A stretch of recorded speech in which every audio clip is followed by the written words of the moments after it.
Osun State today orders the electoral body to conduct election into the 30 LGAs of the state and security agencies to provide security.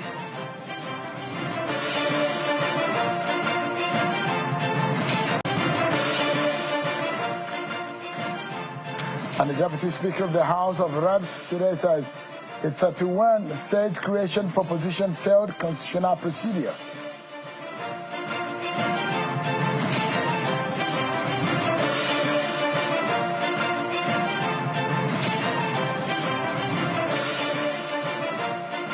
Hello everyone, welcome to the program. This is Politics Today, live on Channels Television. I'm Sean Okimale here in Abuja.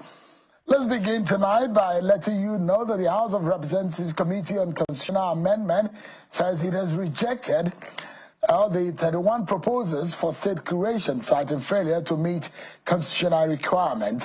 The House received proposals for the creation of 31 new states on the 6th of February 2025, and the Deputy Speaker of the House of Representatives, Mr. Benjamin Kalu, announced that none of the 31 requests for state creation in Nigeria has met the constitutional requirements for consideration. Mr. Kalu, who is also the chair of the House Committee on the Review of the 1999 Constitution, disclosed that these had a two-day retreat in Ikodakwana in Akwa Ibom State. The retreat held from February 20 to 23, 2025, aimed to assess constitutional amendment proposals and determine the next steps in the review process. So much to talk about. When you hear the DSS, what comes to mind?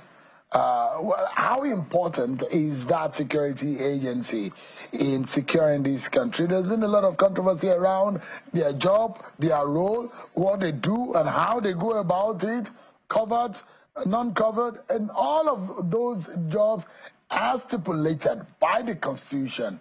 We'll be getting some insight into the issues of national security and the role of the DSS Plus tonight. Osun State Court has ordered that the LG election slated for tomorrow will go ahead against the legal advisory given by the Attorney General of the Federation, Mr. Lateef Fagbemi, Senior Advocate of Nigeria, who says, look, there needs to be a reconsideration based on the judgment of court in conducting that election to douse the tension that has been created by the LG controversy in the state. We'll be getting a lot of reaction from that tonight, so stick around with me, everyone. Let me serve you with your political roundup stories.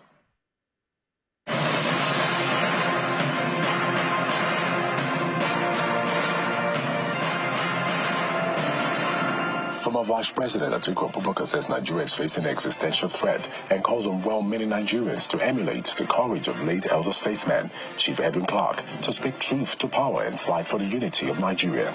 The former Vice President made the call in Abuja when he led an entourage comprising former Governor of Kaduna State, Malam Nasir El-Rufai, to condole with the family of elder statesman Edwin Clark.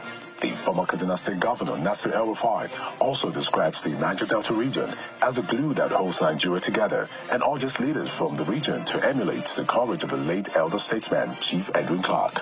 As Oga has said, I think the country has lost an icon. We saw President Patrick Peace, and the Almighty God bless all that he has left behind. May his legacies continue, and may all the seeds that he has planted grow and blossom through the greatness of Nigeria. Immediately before he died, he kept on saying, I'm a Nigerian, I'm a Nigerian, I'm a Nigerian, I love Nigeria. And I think this is a very, very strong message to all of us to make sure that we maintain the unity of this country, and we also ensure that there is progress and development in this country. The former presidential candidate of the new Nigerian People's Party, Senator Rabiu Kwankwaso, has expressed confidence that his party would emerge victorious in the 2027 presidential election. Speaking at the party's 8th National Executive Council in Abuja, Kwankwaso criticized the ruling All Progressive Congress, APC, accusing it of exacerbating poverty and insecurity in the country. He urged citizens to reflect on their struggles and give the NNPP a chance to lead the nation. I believe that silence is the best answer to a fool. even though the fools are benefiting because they are collecting a lot of money from the enemies of the people in this country. The federal government has secured a $2.5 billion investment commitment from a global player in the livestock industry. This was disclosed by the Minister of Livestock Development, Mr. Mukhtar Meha, during the ministerial press briefing in Abuja. Mr. Meha said that the investment will be used to develop the sector and boost its contribution to the national economy. He also announced that the government has commenced the digitization of cattle routes and ranches across the country with the aim at improving the efficiency and productivity of the livestock sector. Meanwhile, the Federal High Court in Lagos has ordered the permanent forfeiture of a $4.7 million, 830 million naira, and multiple properties linked to the former governor of the Central Bank of Nigeria, CBN, Godwin Emefiele. Justice Yele Bogoro, in a judgment delivered today, also ordered the final forfeiture of investments worth over $900,000 traced to one of Emefiele's close relatives, Anita Joy Omoile. The court also ordered the final forfeiture of another $4.4 million worth of investment traced to Deep Blue Energy Services Limited, as well as another sum of 283 million naira in Zenith Bank traced to Lehman Investment Limited area, 20,000 euros and 1,999 pounds traced to Exact Quote Bureau de Change, BDC, all companies linked to Omoile. The Governors Forum of the People's Democratic Party is throwing its weight behind Governor Adeleke of Osun State as it calls on President Tinubu and heads of security agencies to quickly restore law and order in the state. A statement signed by Chairman of the Forum, who doubles as the Governor of Bauchi State, Governor Bala Mohammed, describes the deadly clash that happened earlier in the week as resort to self-help by political players whose conduct ought to have been guided by the provisions of law in a democratic society.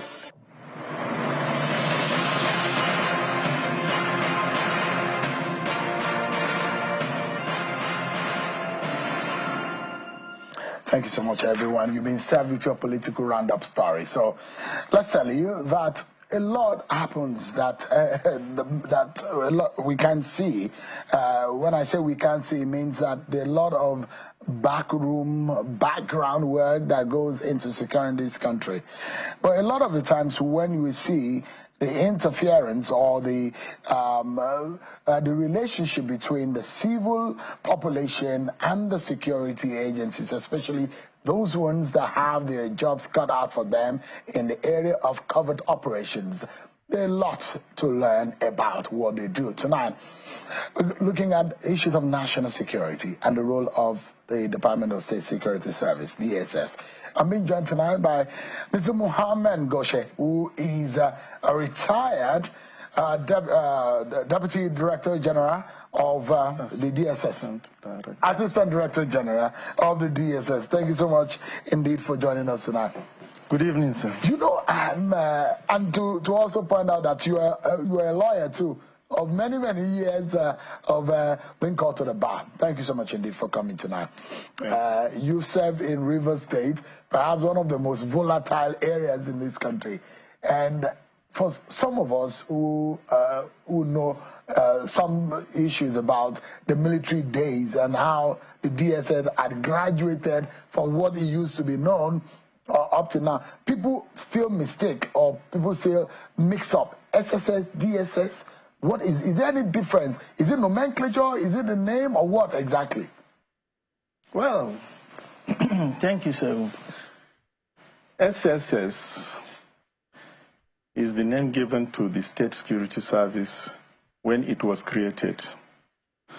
After the NSO was balkanized into three organizations, the NIA, the DIA, the SSS was the name it was called. But by the nature of SSS operations, you need some covertness. And covertness requires undercover operation. So you need some measure of cover. In the NSO days, if you recall, the NSO was used to be called the State House Annex.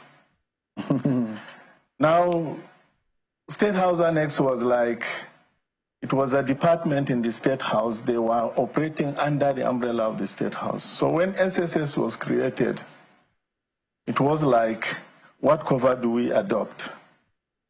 Now come up with, okay, we will take the cover of the presidency. So if they ask you as an operative, where do you work? I work in the presidency. Some inquisitive ones will begin to ask you, where in the presidency? Maybe they have an idea how the presidency works, or how many departments there are in the presidency. Some people will ask you further questions, where in the presidency? You will now adopted the cover of Department of State Services in the presidency. Interesting. So SSS and DSS, they are the same thing. But the DSS is a creation of the Nigerian Constitution, and their duties and the rules are spelled out. And it's part of the effort of securing ensuring internal security. Is that right? Sure. Both for VIP operations or both for covert operation, but majorly they are a covert operation, isn't it? It is a secret service. Is it a secret service? It is. Yeah. So their jobs are not supposed to be visible, is that right? Naturally, they are not supposed to be visible. Well, give us an understanding. These days we see the DSS more often. Why, if they're supposed to be secret and covered, why do we see more of them? Yeah, the overt aspect of the SSS operations are also there. When you have a subject, before it comes to be covered or overt, you do a lot of things. By the time you go into the covert activities, you have to remain anonymous. You have to be secret. That is why it is covered. But getting to certain levels in covert operation, you cannot help but you must do certain things open. For example, you are following a case. Going forward in the case, you discover that if you don't take certain actions, it is going to produce results that are not desirable. And that action that you must take will have to be physical. People have to see you do it. You have to take certain actions to stop it from happening or from getting worse if it is something that is already going on. In that situation, you have to come out open. But per responsibilities, we have the responsibility of protective security. Protective security, you cannot do it undercover. You must be visible. You have to be seen. Of course, if you are covering, for example, the head of state, you give him close body cover, 6-month formation, 4-month formation, 2-month formation, depending on the occasion and the level of threat. The people covering him are always visible. You see them. The same thing with physical security activities. When you go to a place, access control is conducted by the State Security Service. You have to see them physical there. And those ones are people that you cannot deny. So the DSS operatives are the ones, when we see the president, the guys who are always in suit and tie, and we see a part of their tummy bulging, and we imagine his weapon that is there, isn't it? They are the ones, isn't it? They are the ones, and they are the ones that takes the bullet for the president if for any reason there is any emergency. And these guys are well trained in combat, in any kind of cover or protective security. Of course, you cannot take, the president of this country is so important that you cannot just send a charlatan to go and look after him. So they are the elites of the service. They are the elites of the service, well trained. Fantastic. Well trained, they are good marksmen, they are good and armed combat men, they are also very intelligent, calm, level-headed. But they have special training, don't they? They do have special training. They must have special training before you participate in a protective corps. So the equivalence of a DSS in Nigeria is like the MI6 in the British security, the FBI or the Secret Service in America. Is that right? That should be right, I guess. It should be right. At what point, because I can call the police and say, oh, Mr. Ngoshe is troubling me. Come and arrest him. But can I call DSS if I'm in trouble? You can call the DSS depending on the level of threat to you. If it is something that is immediate, life-threatening, it is a security agency in the first place. So it's part of its responsibility to secure. So, because my question is, at what point the police and DSS, as a citizen now, because what we're trying to do is education to the security, to the Nigerian citizen on the role of the DSS, because they are not supposed to be seen. But their role is also equally very important in securing this country. So, not only what we are not seeing, but the relevance of the service to the general public. So, at what point the dichotomy between the police, the plainclothes police, the uniform police, and they're supposed to be the non-uniform police, isn't it? But the dichotomy is in the responsibility. For example, law and order, daily maintenance of peace in the cities, in the villages, all over the country. Prevention of theft, through fighting, housebreaking, all these daily things are issues that the police are supposed to. So a lot of cases, you come with certain complaints to the SSS, they will tell you, look, this one is for the police, it is not for the service. The SSS is supposed to look at national security. You can come with an issue like, look, I have an information about Sheun trying to do A, B, C, D, which by his estimate, the informant's estimate, might be inimical to national security. That's why he's bringing it up. The SS operative is supposed to undercover discreetly. They are an intelligence officers. Yeah. They are trained specially for intelligence. Yeah. So work on that information. And see if truly Sheun is doing something. Give me an insight into what happened in Lagos, for example, because that's one area. So when we bring DSS into political, civil operation, like what we saw in the DSS, in the case of the Lagos Assembly leadership issue, give us an understanding in that kind of scenario, what really played out. There must have been a build-up to what you saw. In Lagos. What played out in Lagos had a build-up. And all this build-up was covered by the State Security Service. At the point that the situation was almost getting out of hand, there was a situation to save. You need to act, not to continually cover. Because if you are covering and you come up with the intelligence, you come up with whatever that you come up with, if you do not stop that thing from happening, it becomes useless. So the SSS did a lot of undercover activities. There were a lot of happenings, a lot of goings on that took place before the SSS went into the National Assembly, into the House of Assembly in Lagos State. So it was not a one-day thing. They did not just wake up on that day and jump into the House of Assembly.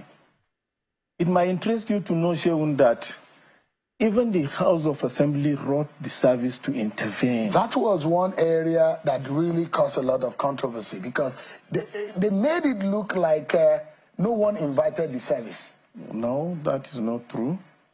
It's maybe the work of the press. I think the press jumped to a very hasty conclusion to begin to give it names such as invasion, it was this, it was that. Because, in reporting this thing, because it came to light, Mr. Ngoshe, that actually, some of the letter that we eventually now saw, that it was the clerk of the Lagos Assembly that actually wrote for DSS protection of the House of Assembly. But if you look at the video, it was made to appear as though the lawmakers were fighting to get inside, and they were shocked that DSS was there. And I think it's right to apologize to the service to say I mean, the use of invasion might not be the right word to use, because it was portrayed as though the DSS invaded, they were not invited, but it came to light that there was no decency in how they carried out their work. But in the real sense of it, it happened that they actually invited the DSS, and I think an apology is rightly to be placed on the doorstep of the DSS to say the use of invasion is probably not the right word to use, and not to demean the role and the effort of the DSS. That was perhaps not the right word to use. And, you know, clearly you're stating, and from what we even understand, that the DSS have the power under the law to move into any place as they deem fit. Is that right? That is very right.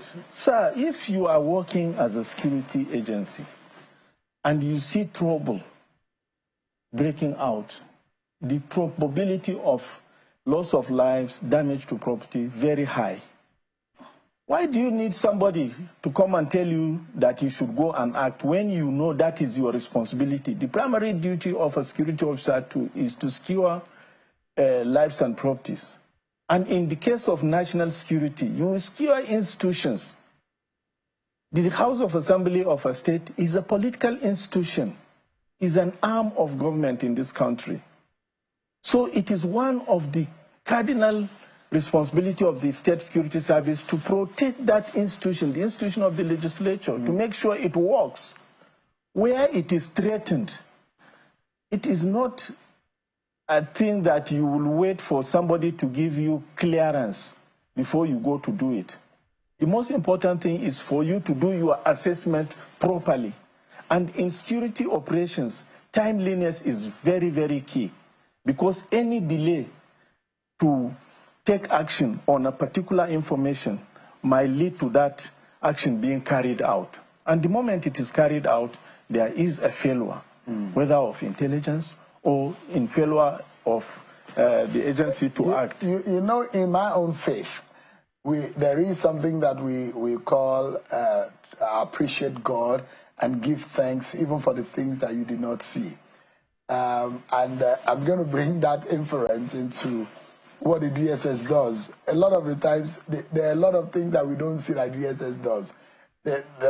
When they prevent, we don't know, maybe it was a bomb attack, or there is a particular imminent danger that the public has been saved from, and we do not know. We cannot appreciate it because we do not know. But it's only when it has happened, people begin to ask questions.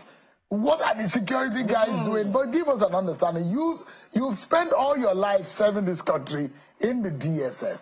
How dangerous is it to want to secure, to put your life on the line, to work to secure this country, working in the DSS?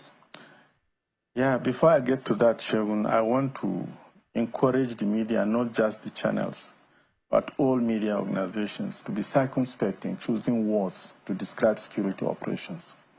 It is a thankless job. It is a difficult job. You don't have the mouth to come and talk. It is a privilege, me talking on the national television like this. But it is not every security officer that has the privilege of coming here to talk. So you do a lot of things. You put your life on the line to protect this country. For every infraction that the public gets to know, maybe 9 of it has been saved. It is the 10th one that for whatever reason it blows out and the public gets to know. So all you receive as a thank is, what were these people doing? Where are they? There was this, there was that. Unfortunately, we have a lot of security merchants in this country that come to the television and start talking about security situations that they know next to nothing about. It is not just making an analysis on the pages of newspapers or imagining what could be, should be, and begin to talk. When you are involved in a security operation, you are faced with a possibility that can be what you are thinking and what you are not thinking. If, for example, I am coming, when I was coming to channels, I was expecting to see Sheun give me tea, sit down and laugh and go. I come here, you are putting me in the studio. It is up to me as a security man to redress the mindset that I came in with to fit what you are confronting me with. So also in all security activities, it is like that. When you are involved in a covert operation, you are not going for a definite thing. Anything that throws itself at you is your duty to live up to the challenge, and you go along. Let me, and perhaps on the final note, I know it's a difficult one.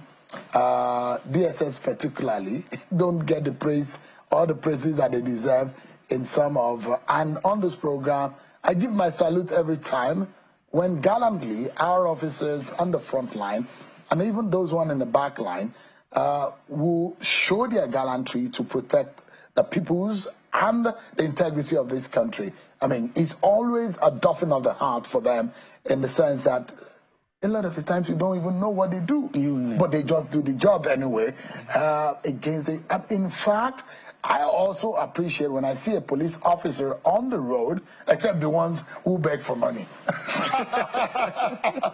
But it's a lot of work when others are sleeping, but you cannot sleep. It's your job to stay awake to protect those who are sleeping and snoozing away. And yes, it's your own duty. You're being paid to do it. But then against the call of duty, sometimes you have to do it.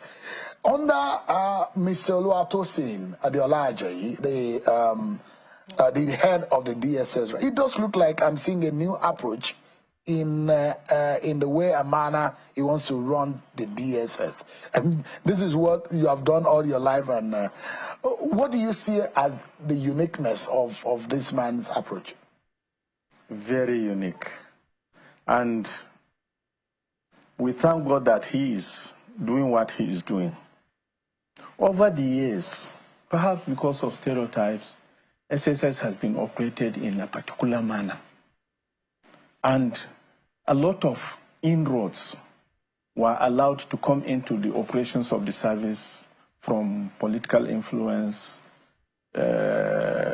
economic influence because of the condition of the country. A lot of people have passion for money. And so many things were done not the way that we used to know SSS does their things when we joined the service. I am in fact not one, I am a product of the first set of the State Security Service from the NSO. NSO was scrapped and SSS, DIA, NIA was inaugurated. I belong to the first set of officers of the SSS. Tosin Ajayi is a product of the SSS. So coming out of the orientation of the NSO, democracy came from military regime, democracy came, we were reoriented into looking at rule of law, of subordinating ourselves to democratic governance, protecting security, democratic institutions, and all that. Now, along the line, those influences got into the SSS. Tosin is a product of the State Security Service. And leadership coming from within the service. Different from what we used to see before, when you bring other people other than from the DSS to head the DSS. And the danger in bringing those people from other places to head the DSS is that they will come to use the DSS to do the bidding of those people that brought them. If, for example, I am a retired officer, I come to become the DG of SSS, courtesy of Sheol. Common sense dictates that he who blows the piper will definitely dictate the tune. I am not saying the SSS was used by the benefactors of whoever that was brought into to the headship of the service. But it almost goes without saying, because it's a natural effect anyway. Well, I am not saying that. You understand? But bringing somebody who is active and in the service, a product of the system, to come and head the system. He knows everything about the system. He knows where the system went wrong. He knows what to do to make it right. He knows what the system lacks. He knows how to go about it. The morale of the staff. If there is anything, number one achievement, he has brought up the morale of the staff to be above the helmet. He has done so well to bring those people. So you now see a DSS where corruption is coming down. You don't have to go and look for money, compromise to go and look for money under Tosin. Before you go out, he will give you sufficient to do your job. When you come back, he will tell you thank you with something sufficient to make you smile. So you have to go and compromise. And he knows where those wrong things were done. He knows how those things are supposed to be done, and he's trying to do it. He's not there yet because there is a lot to do. But he is doing fantastically well. It is a blessing that he is here. Mama Goshe, promise me that if I invite you some other time, you will come. Inshallah, I will come. Thank you so much. I appreciate it. Mr. Mohammed Goshe is a retired deputy director. Assistant director. Sorry, why do I like deputy?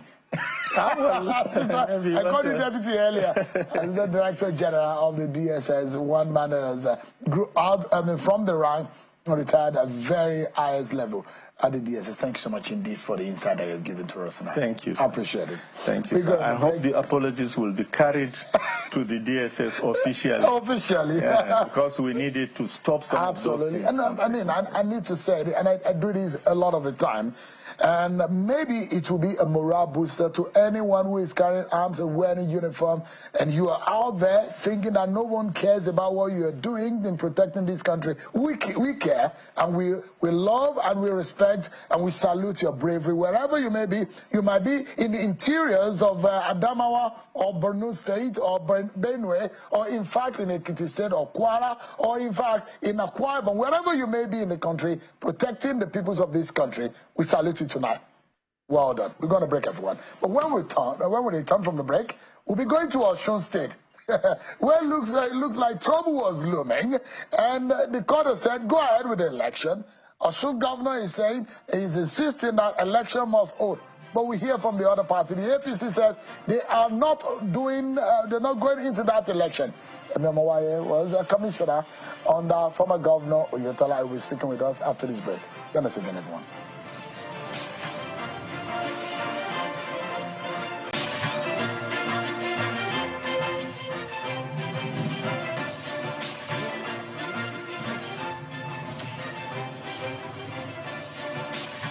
Thank you so much, everyone, for staying with us on the program. Let me now take you to the very messy and very interesting scenario playing out in Osun State. It does look, from the look of things, that the local government election might just happen tomorrow in Osun State across the 30 local government areas. That means for the office of the local government chairman in the 30 LGAs and the councillorship seats might be filled.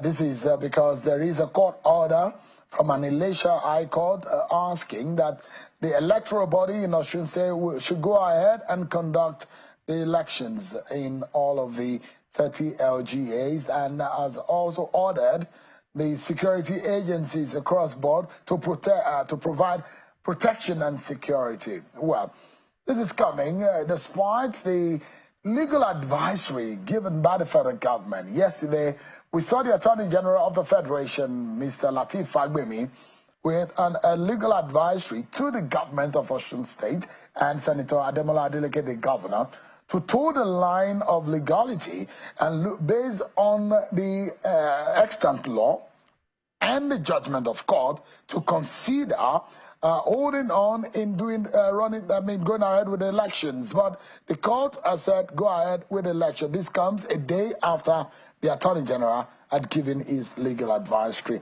Let me just read a portion of the Attorney General's advisory.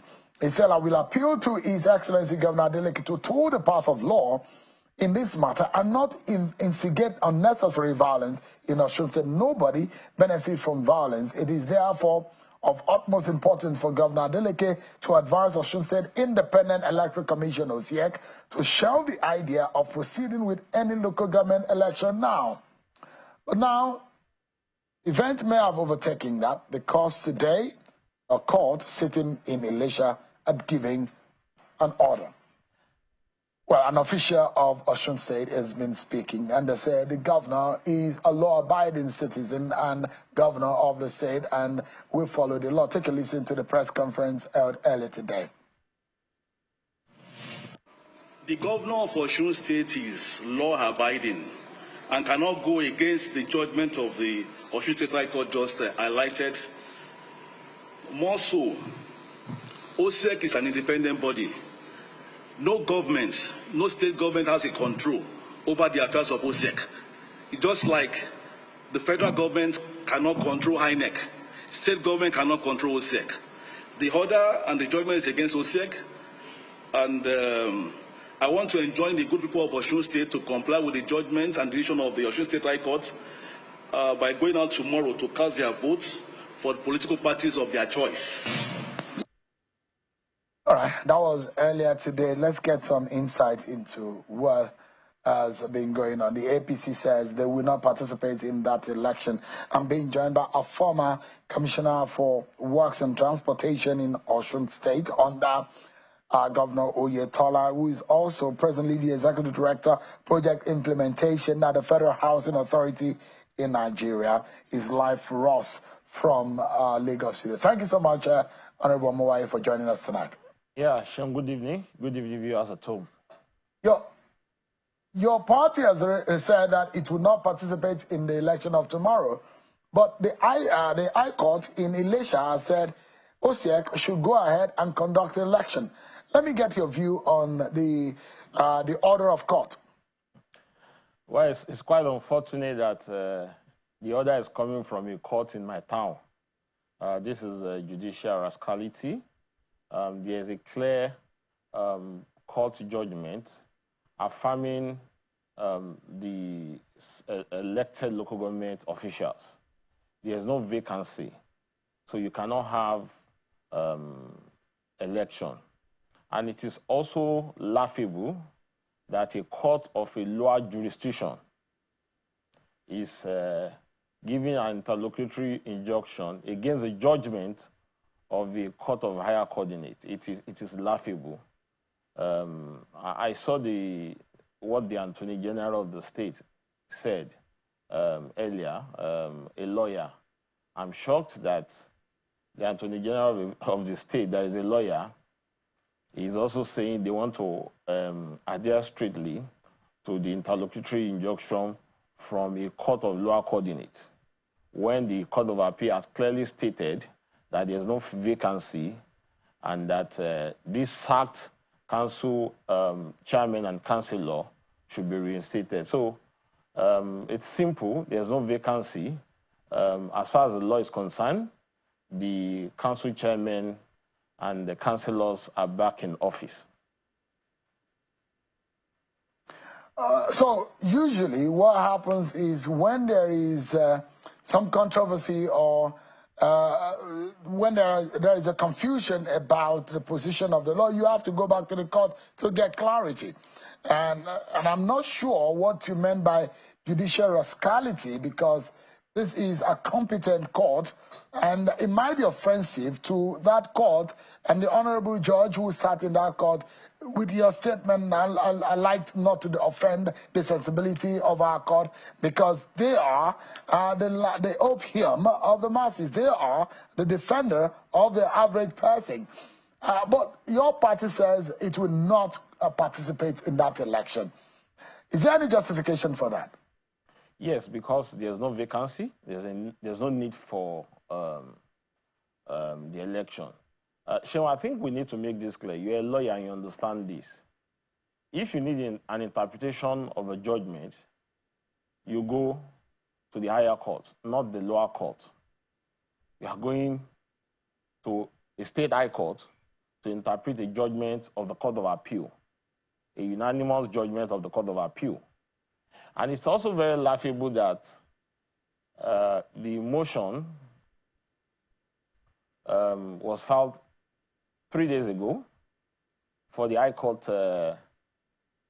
case, and OSEC, the highly partisan OSEC, and Ashim, the chairman of OSEC, who's also a card-carrying member of PDP, are the respondents in the case brought by PDP. There's no dispute among the three of them. PDP has said they are going to participate in the election. OSEC has said they are going to do election. Ashim has said he's going to do election. So why going to the court in the first instance? But that's not even the point. The point is, there's a clear judgment by the Court of Appeal. A lower court cannot give a restraining injunction against a judgment, not ruling, a judgment of the Court of Appeal. It is clear, Sheil. I mean, a lower court cannot give. In fact, it's also laughable that the lower court is ruling on the APP Federal High Court judgments. And the question is, even the APP as a party was not joined in the suit. But as I said earlier, that's not even important to us because as far as we are concerned, there's no vacancy. There's a valid Court of Appeal judgment. So we don't need to even go back and forth. The chief law officer of the country, the Attorney General of the Federation, came out yesterday and expressly said that there's no vacancy because there's a valid court judgment that has restated this council executive. So there's no point us going back and forth. There's no point in not saying whether we should go and take part in the election or not take part. Ab initio, there's no vacancy. There's no need for election. So there are a few things that the order of that court had established today. In that motion on notice, which was brought pursuant to Section 6, subsection 6, and Section 36, subsection 1 of the 1999 Constitution, and Section 3 of the OCEC law, it established that there is vacancy across the 30 local government. The order of court is acknowledging that there is vacancy. The order of court is also mandating and compelling the OCEC to conduct election through a democratic process, and also that mandating the security services across all the agencies to provide cover and protection for that purpose. These are fundamental for any conduct of an election, which the order of court has given protection and given direction to. Sheil? Yeah, I can hear you. I'm giving you the premise upon which the court sat and gave his order. And of course, you know, the nature of this order, usually for a lot of people who might be wondering, what is the efficacy of an order when you go to whether an interlocutory order or whatever order, it has its own lifespan.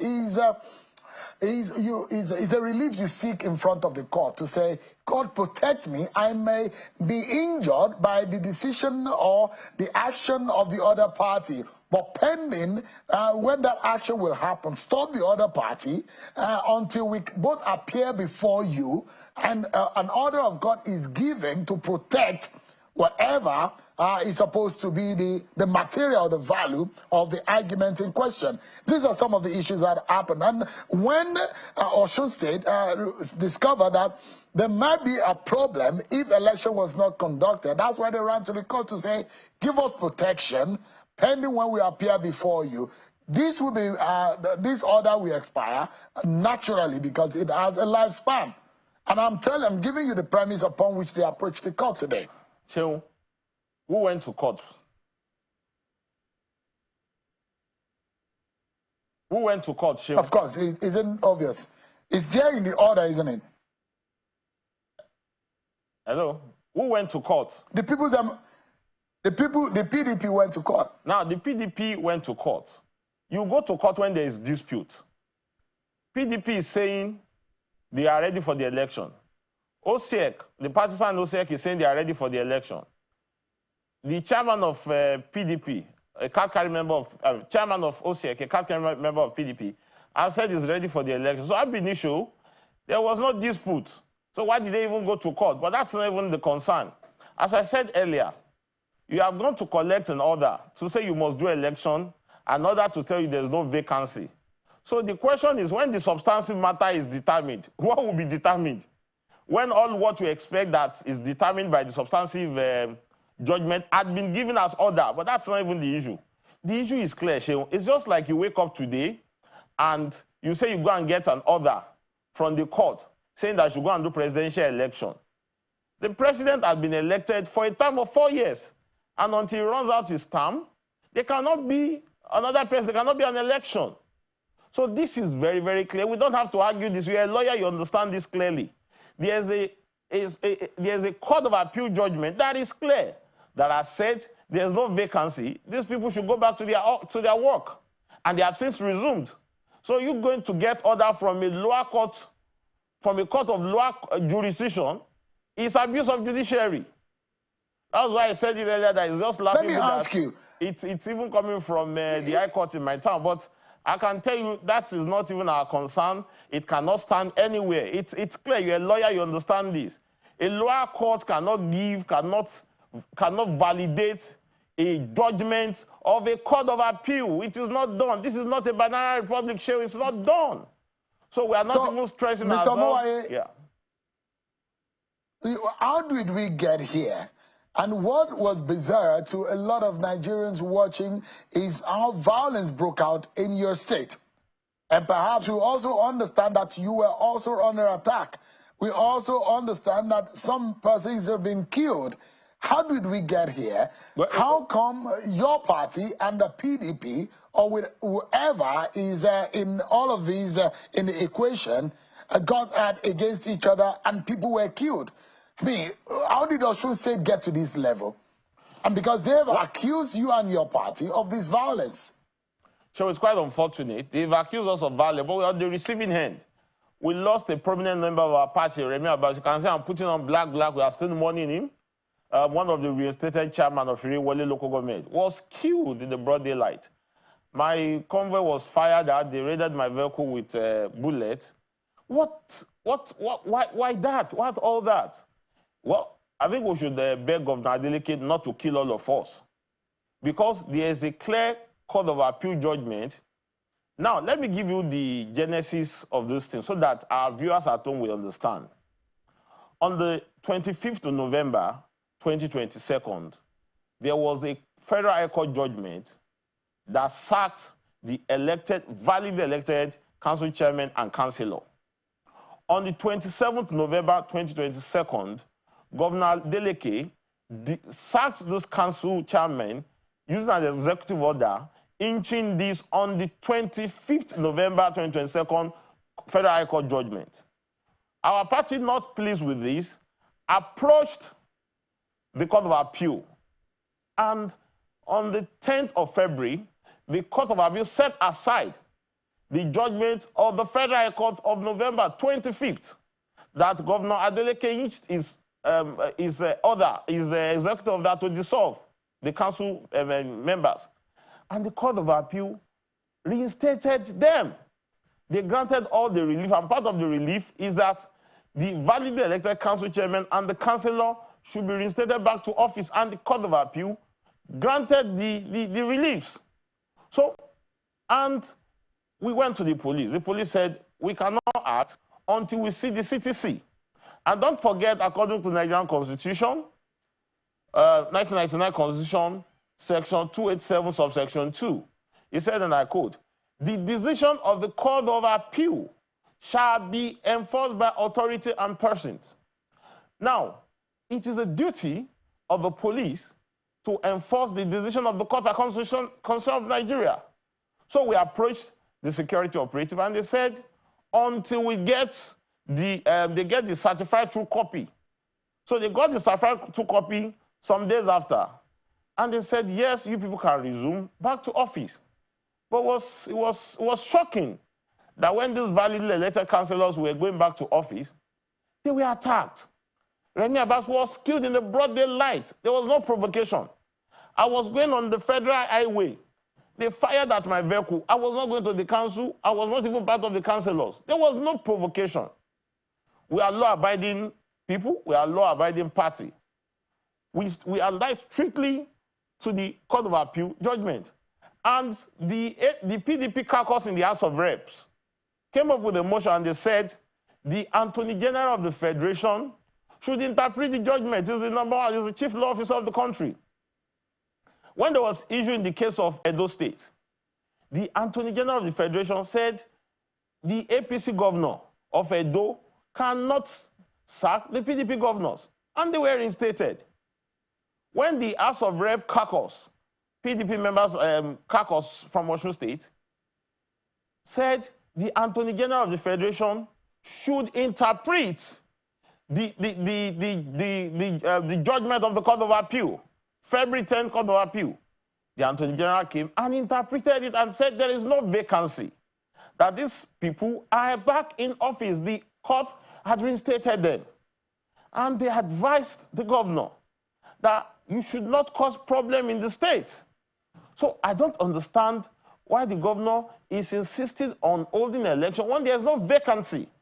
So it's clear, we don't need to argue this back and forth. The only thing the governor can do is for him to seek for stay of execution, file a notice of appeal to the Supreme Court. It is simple, it is clear. We are a law-abiding party, and we are going to stand by the law. You cannot have a lower court, a high court, validating a judgment of the Court of Appeal.